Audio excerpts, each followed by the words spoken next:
Selamat pagi semuanya. Assalamualaikum warahmatullahi wabarakatuh. Waalaikumsalam warahmatullahi wabarakatuh. Sebelum pembelajaran dimulai, di sini saya mohon untuk ketua kelasnya untuk menyiapkan pembelajaran dulu. Dimohon kepada Mas Fendi untuk menyiapkan. Di tempat duduk siap, gerak, berdoa, mulai. Amin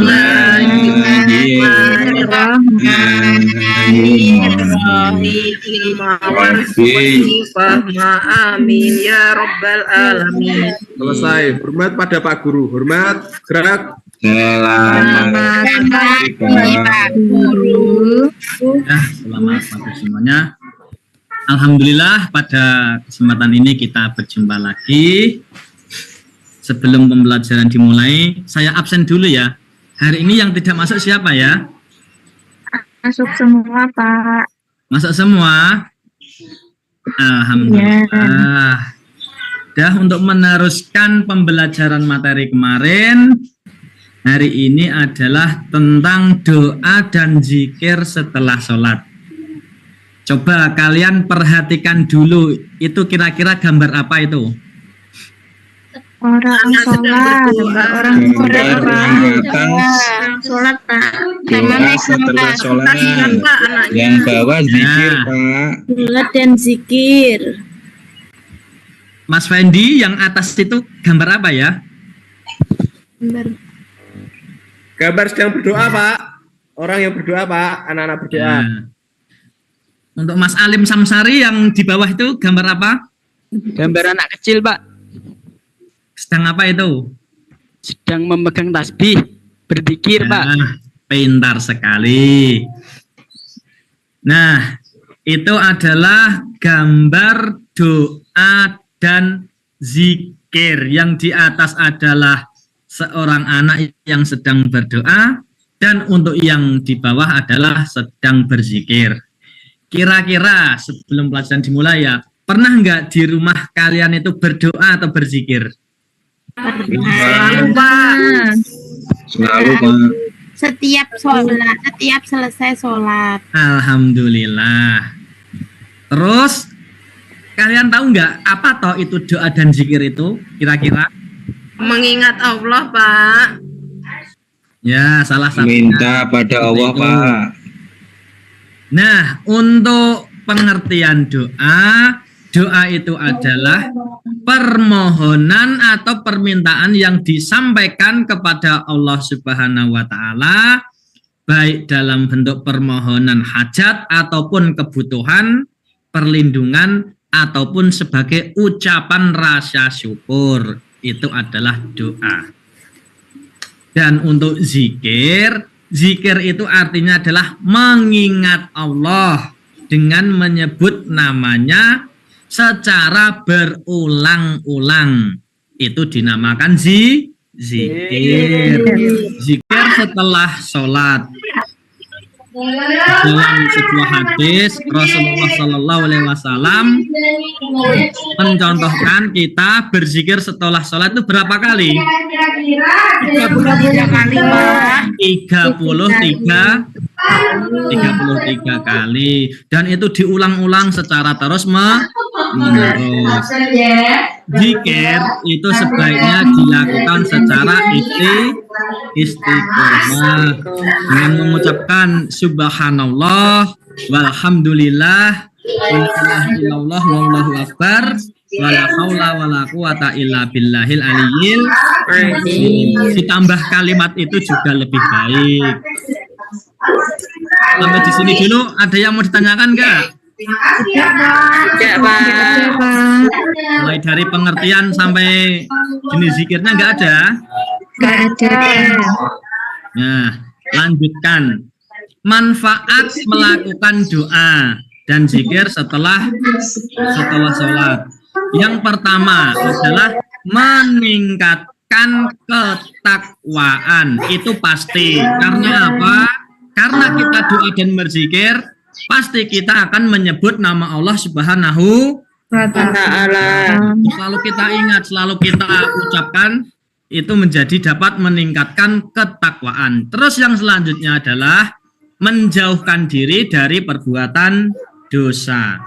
Kok bisa menjauhkan diri dari dosa? Yang pertama, sebelum kita akan melakukan dosa, kalau kita udah terbiasa dengan doa atau zikir, kita ingat Allah, bahwa Allah itu melarang ini, melarang itu, membolehkan ini dan membolehkan itu.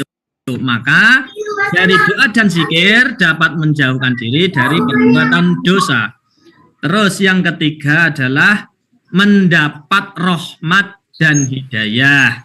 Nah, Allah Subhanahu wa taala itu selalu senantiasa memberikan rahmat dan hidayah kepada hambanya yang rajin berdoa dan berzikir. Nah, untuk yang kelima adalah tata cara melakukan doa dan zikir. Coba itu untuk Mbak Ulin Nikmah dibaca dulu. Ya Pak, tata cara melakukan doa dan zikir. Yang pertama, bersihkan diri baik lahir maupun batin sebelum berdoa dan berzikir. Yang kedua, menghadap kiblat saat berdoa dan berzikir. Yang ketiga, memulai dengan takbir. Memulai doa dan zikir dengan takbir Allahu Akbar menunjukkan rasa khusyuk. Yang keempat, membaca doa atau zikir. Membaca doa dan zikir dengan khusyuk dan penuh makna. Yang kelima, menutup dengan salam. Menutup doa dan zikir dengan salam. Assalamualaikum warahmatullahi wabarakatuh. Nah, tata cara melakukan zikir itu juga ada tata caranya, tidak sembarangan. Yang pertama adalah membersihkan diri dulu. Kita bersihkan diri dari lahir maupun batin sebelum berdoa dan berzikir. Nah, kenapa itu kita harus bersih secara fisik maupun dari lahir kita? Utamanya dan tata caranya, adabnya untuk berdoa juga ada waktunya. Yang kedua adalah menghadap kiblat. Kiblat itu Ka'bah. Kalau di Indonesia ya barat gitulah.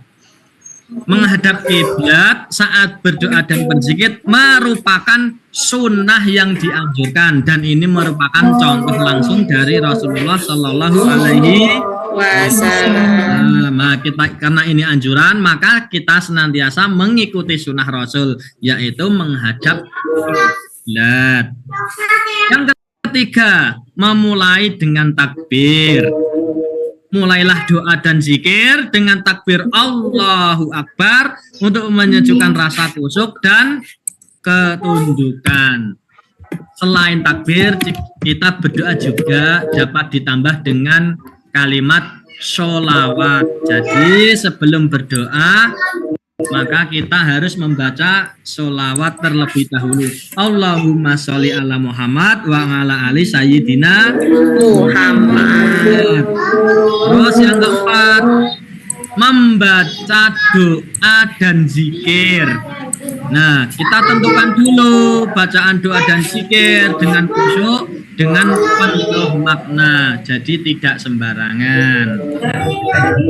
Kalau doa mau masuk WC ya kita ucapkan ketika mau masuk WC. Kalau kita masuk rumah ya kita ucapkan doa masuk rumah. Jadi doa itu ada urut-urutannya.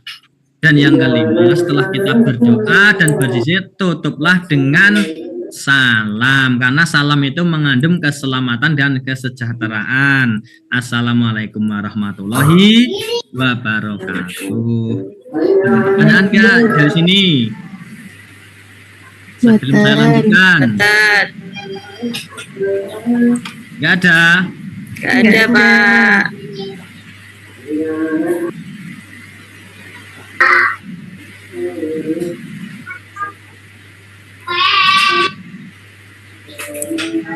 Selanjutnya adalah, nah, waktu yang tepat untuk berdoa dan berzikir.